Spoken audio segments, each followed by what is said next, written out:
because if your team doesn't improve, then you're not really scaling properly. You're not going to be able to achieve or overcome the obstacles that come with scaling. So it takes that individual performance and again makes it a team building exercise or team building impact when you communicate and get your team involved that way. So it's interesting how that I like how you drew the parallel between the two examples of one bucket kind of expanding into another one when it comes to communicating it with the team properly.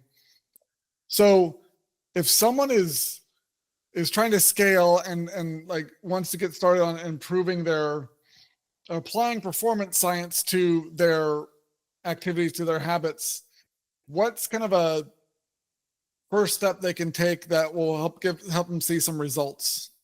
Yeah, this is a great question. I think one of the most like immediately sort of pliable tools that I recommend to everyone is like, we need some time to think.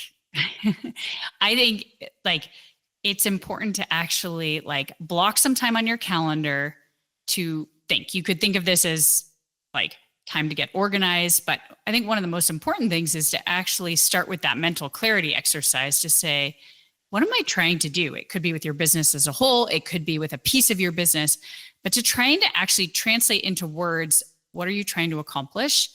And what is actually going to be most important for that? Because I think when you start in that spot, you then you set other things up for success. So for example, you are in position to communicate that to your team.